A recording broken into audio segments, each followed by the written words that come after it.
Hello, thank you for joining us. I'm Dr. Tracey Wallace, and this is my wife, Dr. Debbie Wallace. Welcome to True Health Doctors.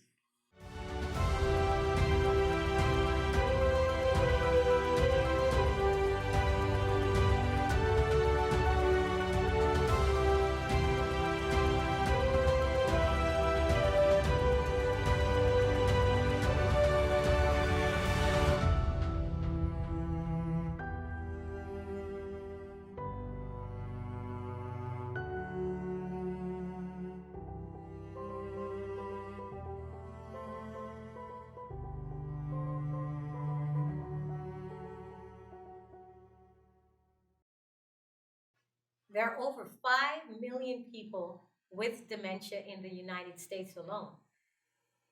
Actually, 1 in 9 people over the age of 65 have dementia. So we're going to talk about dementia today. So first of all, what exactly is dementia? Well, when you use the term dementia, you're not referring actually to a specific disease, but a group of conditions that affect thinking and social interaction. Okay, so if I start just forgetting stuff, that means I've got dementia. Well, in most situations, it does not, because unfortunately, sometimes we do. We all of us forget things at times, Okay. and as we get older, that happens a little bit more frequently. The senior moments. Yeah, you have these the senior moments, Okay. and so just because you're having memory issues doesn't mean that you definitely have dementia, because dementia is not just memory loss, but there's other things: communicating, finding words, reasoning, completing complex tasks. All of these things are aspects of dementia. Personality changes, becoming disoriented. All of these things, depression or agitation, all of these things can be aspects of dementia. And so just simple memory loss doesn't mean that you need to have dementia. Another thing that sort of comes up too is the fact that there are conditions that can mimic dementia, like a vitamin deficiency, an infection, even the medications that you're taking sometimes can cloud the mind as well. Okay, so what are the causes of dementia? Well, we don't have a specific, in every case, know exactly what causes dementia, but we know there are risk factors for dementia. Okay. So some of the risk factors include, unfortunately, age. Older, you're more at risk, as you said, 1 in 9 over the age of 65. But there are things, risk factors, that we can do things about. For example, smoking. Smoking, if you're a smoker, you have a higher risk of getting dementia. Excessive alcohol use. This is something I've actually seen in my practice. I had a gentleman in his 50s, his early 50s, being diagnosed with dementia. He was because of drinking alcohol? Yes, he had quit Wow. years ago, but he was a heavy drinker for over a decade, and unfortunately, he ended up with dementia in his early 50s. Okay. Then there's other things like diabetes, high blood pressure, high cholesterol. Now, these are all things that you can do and are treatable, but all these things put you at increased risk for dementia. So what types, are there different types of dementia? Yes, there are different types of dementia. Alzheimer's is by far the most common type of dementia, but there's also other kinds like vascular dementia. There's a thing called Lewy body dementia, temporal dementia, and that's just to name just a few of the different types of dementia that there are. And I know it can be a bit complex to even diagnose, even especially Alzheimer's. It's not a simple, clear, easy, well, you have that, right? Yes. In fact, when somebody comes in with memory issues, we do blood tests because we want to check for the vitamin deficiency. We want to check cholesterol and these other things as well before. And we scan them. I like to do a scan of the brain, and all these things come together. But, there's no specific test really that's done commonly. There are changes that you can note in the brain, but at some point with dementia. But look at everything together. You talk to the patient, you talk to the persons around them before you make that diagnosis of dementia. Okay. So what are some of the things that we can do to prevent this awful disease? Well, I know you're big into prevention. So, okay. One of the key things is to keep that mind stimulated and active. Okay, sitting in front of a TV all day is not the way to keep your mind stimulated. Yes. Reading a book, doing cross things like that to keep that mind stimulated. Maybe learning something. Yes, Okay. I have patients that say, I wish I'd learned an instrument. I wish I'd learned another language. And I always say to them, you're not dead yet. Yeah. You can still learn these things because what Yes. happens is your mind works in a different way when you do these things, and it helps to stimulate your mind and keeps your mind active as well. Memorizing things, not just stay in front of groups of people or Bible scriptures. All these things help to stimulate and keep your mind active. Right. Well, we know there are some other things that help prevent dementia. Those are things that are often taken for granted, like, having a proper diet, eating the right things, having, vitamins and minerals are important. And these are things that can help us, not just our diet, but also being physically active. It's very important that we are active, not just that it helps our body and it helps to keep our weight down, but it also improves our mind. Active. When you're talking about brain foods that help the brain, Yes. fried chicken and roast beef is not on that brain food list. Yes. What is? Things like blueberries, things like, strawberries, all the berries are very good for you. In fact, the more colorful the fruits are, we're finding out the more phytochemicals in it and the better they are for your brain. Because there are things we haven't even figured out names yet that are actually good for us and that are actually helping our bodies, but we just need to consume them. We don't have to know all the names of them. We just need to consume our natural vitamins and minerals in the foods we eat. Because again, they may not be in the bottle yet, but they're in the food you eat. So eat your fresh fruits and vegetables. They're good for you. And also from a medical standpoint of view, you want to keep that blood pressure under control. Obviously, you want to eliminate any smoking or alcohol use. Yes. You want to keep that cholesterol and that blood sugar under control as well. Reduce the impact of dementia. And if you're smoking, we can help you stop smoking. This is something we absolutely know how to do. So all of these things help us to prevent getting dementia. And I'll tell you, folks, my dad had dementia, Alzheimer's, and it really was very, very hard for us. It's a totally different way of life. It's not easy dealing with it. And I'm telling you, anything that I can do to prevent dementia, it's worth it. Because diseases that I've seen, that is one I would not wish on my worst enemy. And so please stay tuned as we're going to talk to a guest who's going through it right now. And you'll be very interested in seeing this. Right after these messages, we'll be right back.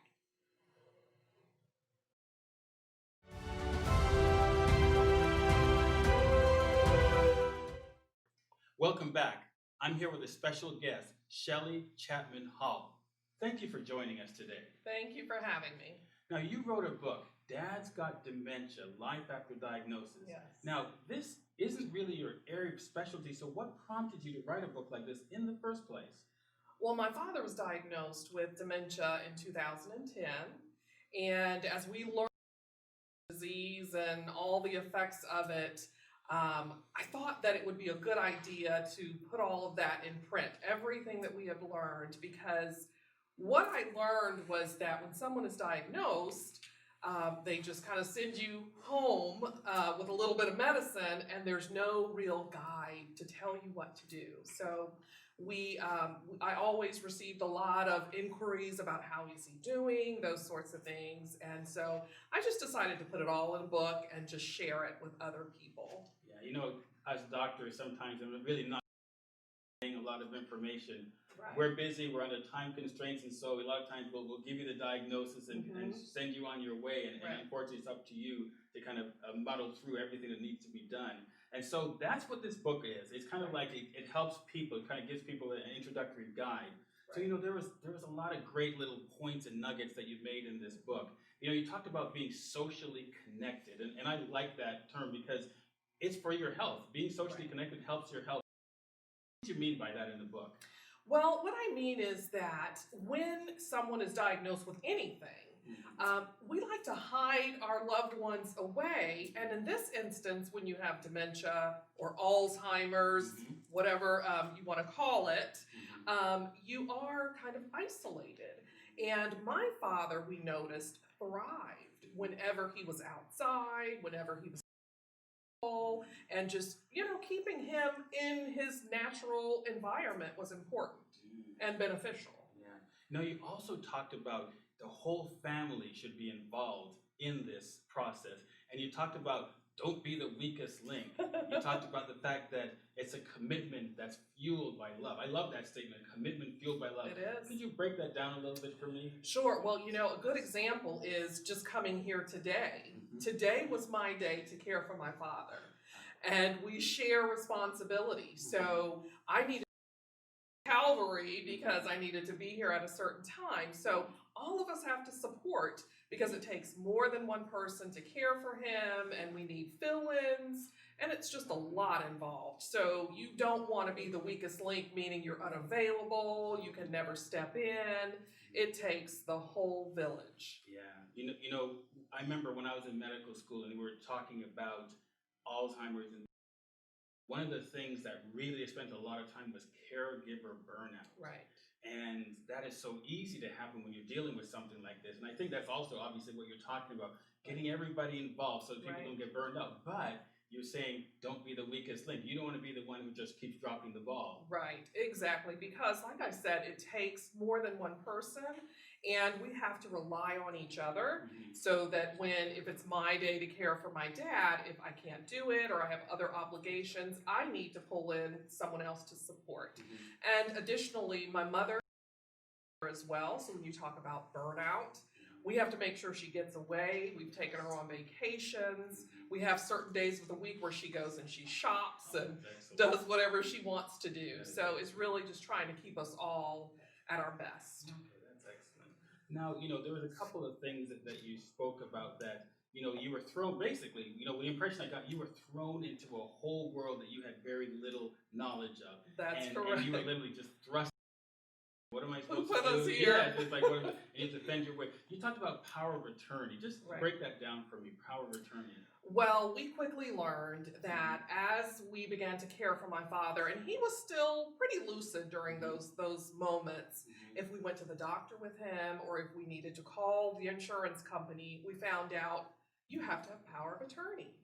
You can really not move without power of attorney. So it's really important to get power of attorney for medical, financial, and so that you don't have any of the issues that we.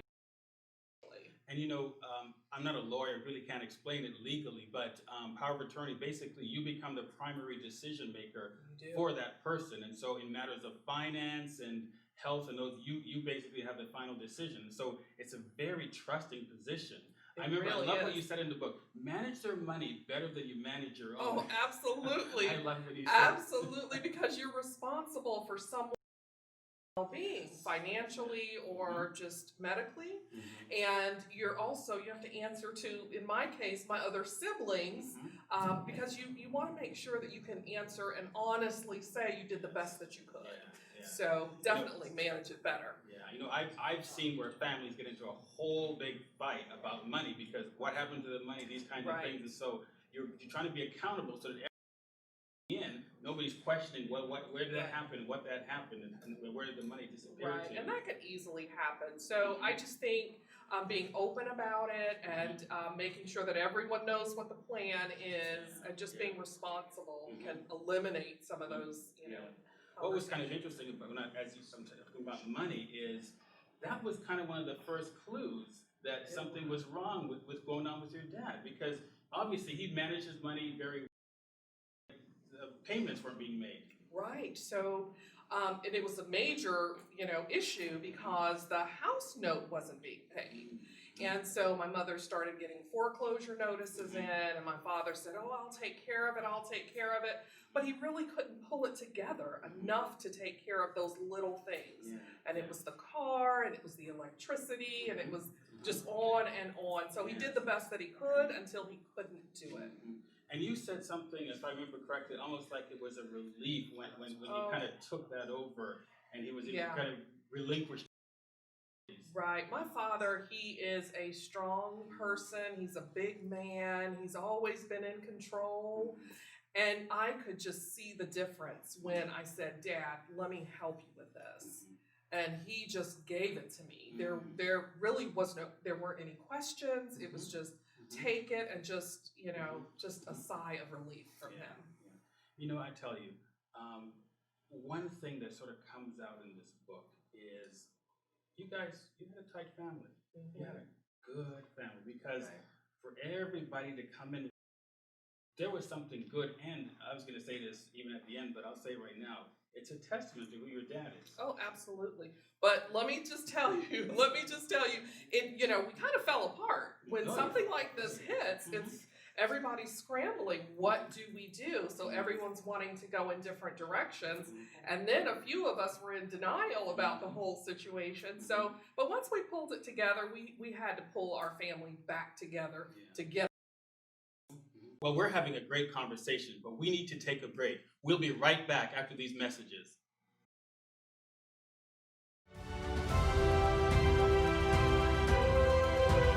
Hello, we're here with Dr. Monica Willis-Parker at the Emory University Alzheimer's Disease Research Center. Thank you for having us today. Welcome to the Emory Brain Health Center. The Emory Brain Health Center is where we have centered the departments of neurology, psychiatry, sleep medicine, and rehabilitation medicine, and anything that's related to neurocognitive disorders, where you can come here for a clinical visit, but you can also come here for both a research study and a rehabilitation or rehab therapy visit for people with brain disorders and neuromuscular disorders. We wanted to find out more about research with Alzheimer's. One of the things that we know is that Alzheimer's is becoming more and more a major cause of death. And there are some things that we can prevent this. And one of them is, of course, we've been talking about this, actually having high blood pressure for a long time and any of these. So what are some of the medications that help to prevent against developing Alzheimer's? Well, they're called angiotensin receptor blockers. These are medications used to control and treat high blood pressure, but they may confer an added benefit to protect the brain against the damaging effects or that are involved in Alzheimer's related dementias. Okay. So those drugs are things like Micardis or Candesartan, Diovan, Losartan. Those are kind of like generic names of these medications. And we have actually 4 studies that are looking at these antihypertensive medications' effect on the brain. And those 4 studies are being 2 researchers here. One is Dr. Whitney Wharton. Her study is called the HEART trial. The other one who is doing 3 different studies is Dr. Ehab Hajar. He is working in conjunction with the Emory cardiologists, and they are studying the vascular effects or the effects on blood vessels of these different medications and how they affect the brain. And those are 3 different studies. And they are targeting African Americans, primarily because African Americans have a high risk hypertension, and we know that hypertension and other cardiovascular diseases are major risk factors for developing dementing disorders. Yes. So there are several times when we're trying to get African Americans into studies, and it's a little bit harder because we have some issues. But these are tests that are done only in relation to this, and are rather expensive tests that you get free when you. And that's why people shouldn't be afraid of research. I think that clinical research is, sometimes we give you a medication, sometimes we don't give you a medication, but 9 times out of 10, a lot of the research that's being conducted now is what we call surveillance research. We're just observing. Just observation. We're looking at you. And the study that we have here at Emory that does that is called the Emory Healthy Aging Study. Healthy Brain Study. And in that you can enter online. We put you online, you answer a bunch of questions online, and some coordinator will want more information and bring you in for something like an MRI, a brain MRI, if you meet certain criteria. But mainly with the Emory Healthy Brain Study, we're studying normal aging. We haven't quite teased out what's the difference between normal brain aging versus completely dysfunctional brain aging? What are the things that protect your brain? How Right. is it that some people get to 95 and they have no evidence of Alzheimer's and other Yes. diseases, Yeah. brain disorders? Right. And then there's some people who are full of pathology. Yes. So we call that the Emory Healthy Brain Study. Healthy So brain that's Wonderful. kind of like low maintenance, not really threatening. You just answer questions online, and you may get to come in and do an MRI. Maybe we do a lumbar puncture at some point. Wonderful. But the thing that's nice about research is you participate as much as you want to. You find a Yes. study that allows you to do something you want to do, and Yes. if it's something you don't want to do, you don't have to do it. Right. Right. Research All for us. participation is voluntary, and you Yes. shouldn't do anything under any duress. Yes, yes. Well, the great thing about this is that this helps us to understand better how we can protect ourselves against these diseases. With research, we're able to figure out, like you found out, what medications are better for you. And so we have wonderful information that is available. As right online, you can learn a lot at the Emory Research website, as well as you can learn through just doing the regular things that we talk about all the time, taking control of your chronic diseases, because we know this is a major thing that predisposes us and makes us more likely to develop Alzheimer's disease. Last summer 2017, the Lancet Commission, which was an international committee of like about 25 different aging and neurologic specialists, came out with a list of 9 things that we could do to reduce global dementia by 30%.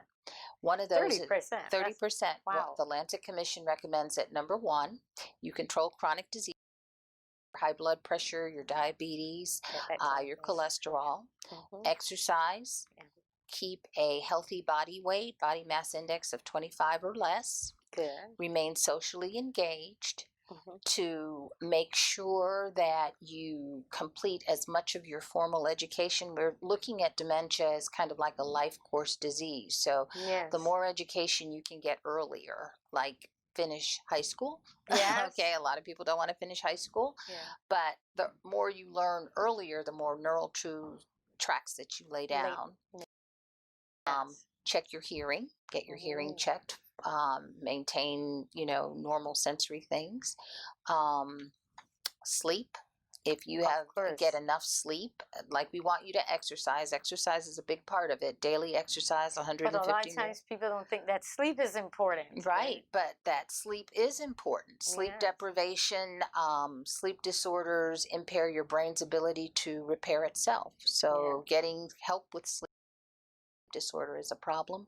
And then again, so maintaining social interaction. So there are 9 things. The Lancet Commission, you can look that up online. And smoking cessation, that was the last thing. I forgot to say that. Yes. But there are 9 things that you can do to help yourself. Stop smoking, exercise daily, maintain social interactions, maintain an ideal body weight, control your chronic disease. And those are the things that are very simple to do. And that any one of us should be doing anyhow, to prevent the other problems as well. So, and those things came about as a result of research participation. Right. So it's very important that you take advantage of these research studies. Participate if you can. You will find that this might help you or others to better improve our health in the future. So this is very important. And I want to thank you right now for taking the time with us today to talk more about our. And we wanted to say anything in closing, Dr. Monica? I just wanted to give you a telephone number to call if you're interested in research. It is 404 712 1416. 404 712 1416 if you're interested in research here at the Emory Alzheimer's Disease Research Center. Great. Well, thank you. Thank you. I think this is something that has been beneficial for our viewers, and we thank you for taking the time with us today. Thank you for asking us.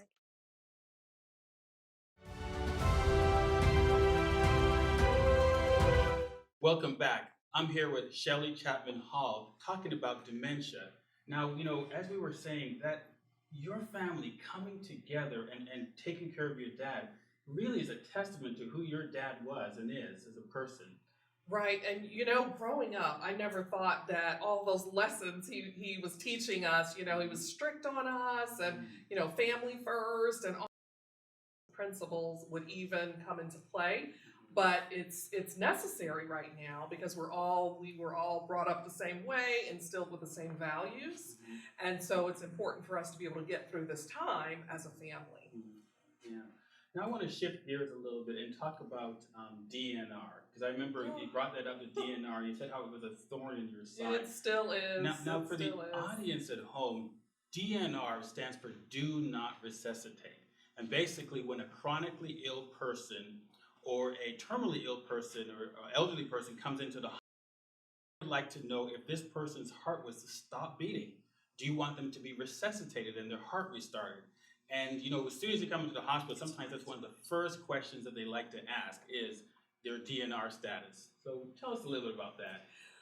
Well, this is all new to us, and going into the hospital, which my father early on, he had a lot of serious conditions that developed, and that he couldn't tell us about. So when we went to the hospital and they brought this document for us to sign, and so our first thoughts were, well, is this man getting ready to die right here? And you just, what's happening? And so we've learned that it's necessary to have that do not resuscitate in place. So initially we said, definitely resuscitate because he was still very mobile and just his cognition would come and go, but still very much the same personality-wise. As things have changed, and it's been 7 years now, he's still doing very well. But he's not able to complete sentences. He needs help with everything. We see the decline. We're not in denial about that. And so that do not resuscitate right now is something that we probably need to look at. But as a doctor, you probably say, you have to have that in place. And my recommendation as a non-medical professional is to give yourself time because you don't have to be rushed into that decision. And while it may not be applicable at this point in time, at some point you will have to revisit that. So now you haven't heard really my I'm going to tell you a little bit about this. And basically, I kind of know why it's a little thorn in your side, just from my experience. Now, it's been like 20 years since I've been to the hospital, but I remember somebody would walk in and they would be, elderly person. Sometimes one of the first things they want to, DNR status. And it's like, now DNR does not mean don't do anything. But a lot of times it's like they want to know the DNR status. Right. And unfortunately for some doctors, that's going to determine how aggressive to be, that kind of a thing. And so I know that when you come into a hospital, the first thing, he stubbed his toe. Right. DNR status. What, you expecting him to die today? I just wanted him to look, but they'll immediately jump on that, and it could be very annoying. And we don't understand it fully. Exactly. Yes. So it did take another medical professional, a year or so ago to really explain it to us, and so that we can make a better decision. And the thing that you hinted at in the book too is, as we know in the medical profession, is that whole process of resuscitation is actually very traumatic. And as the sicker the person gets, the less likely they are to recover fully from a process like that. And what you hinted at right now, what is important, is it's not just a decision that's made right then and that's it. It's a decision that you keep going back to and looking at again. Right. I've seen in the past where people were DNR and taken off DNR. I've had people that were do not resuscitate, and then after a while, yes, we become do not resuscitate, because again, it's a decision that's made depending on how they are, their prognosis, and how their functionality at that time. So I know why it's a thorn in your side, because doctors keep throwing in your face, and you're like, can we just talk about why he's here today, what's going on, let's stop pushing that issue. So I sympathize with you with that, because I've seen how it's been handled inappropriately. And unfortunately, medical professionals, again, we're in such a hurry that we come in and we just throw these things at you, and you're like, what am I supposed to do? Right. The last thing I wanted to just touch on, you talked about finding humor in this situation. It can be so depressing. It can be so difficult to deal with. How does one find humor, find any kind of joy in something like this? Well, just the fact that you said dementia is depressing, that's something that I've never really thought about, because it's not depressing, it's different. So as my father, he's gone through all of these changes, and a lot of times, and he thinks they're so funny. So if they're funny to him, then why aren't we laughing too? I mean, we don't have to sit there and cry because he didn't know that he needed to pick up his fork. If he thinks something is funny because he didn't do it right, then it should be funny to us as well. So we laugh with him, not at him, and it does become just humorous. Even this morning, getting him up, he was just chipper and at who knows what, but we laughed with him. So there's so many joys that you can find during this time. So I would not say it's depressing. It's just different. Yeah, and I like that, and I really like how you say that. It's just different. It's a different phase of life. It's a different stage of life, and try to accept it and try to find joy in it. Right. I want to thank you so much for joining us today. We've just had such a good time speaking with you today. Stay tuned. We'll be right back after these messages.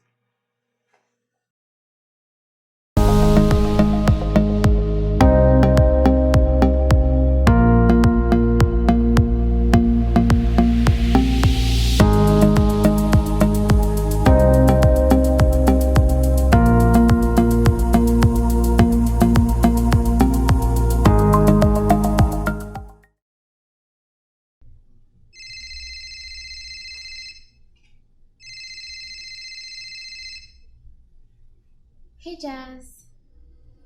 Girl, you're right. I am not feeling well.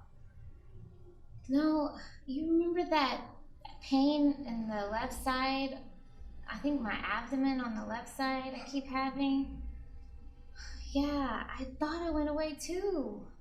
I did. I took some over-the-counter stuff, but it just came back with a vengeance. Appendicitis. Oh, I hope it's not an appendicitis. Don't you have to have surgery for that? Oh, I am not trying to have surgery. Okay, well, I have to go. I think she's coming. All right, bye. Hi, Doctor. Hi, how are Dr. you today? Jones. I'm fine. How are you? Doing good, doing good. Good. So what brings you here today? Oh, you know, I've just been having some pains in my stomach. Yeah. What's it like? It's, you know, sometimes it's a little dull and sharp, but I really think it's just gas. I think it's just gas? Yeah. So have you been eating spicy foods and stuff? Well, I did have some Mexican food the other day, and it was kind of spicy. So maybe that's what it is. Okay. So you think if you just lay off some of that stuff that can cause gas and take some over-the-counter medication, I think that might be it. You may be right. Okay. I mean, you're the doctor, you know. But that's all you're experiencing. That's all your symptoms is just the gaseous pain? Yeah, pretty much just the gas pain. Okay. All right. Yeah. Well, yeah, you can take just about any over-the-counter medication and just see if it improves, and stay away from those more gassy foods, spicy foods, and see if it gets better. If not, you want to come back in and see me again, okay? Okay. Make sure now, okay? All right. All right, good to see you. You too. Okay, have a good day. You too. All Thank right. you, Dr. Jones. You're welcome.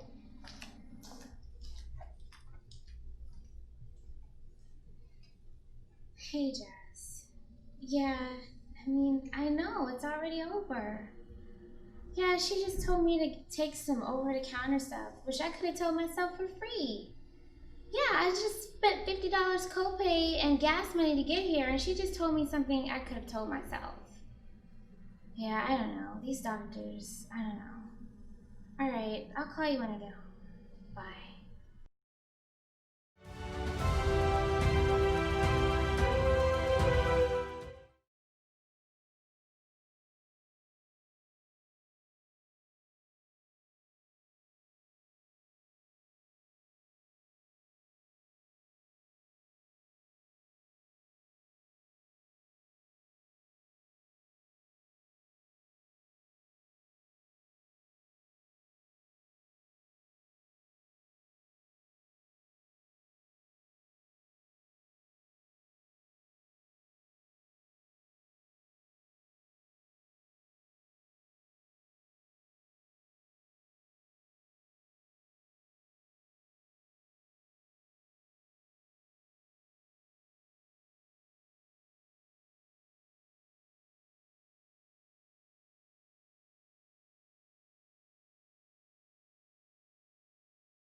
different way.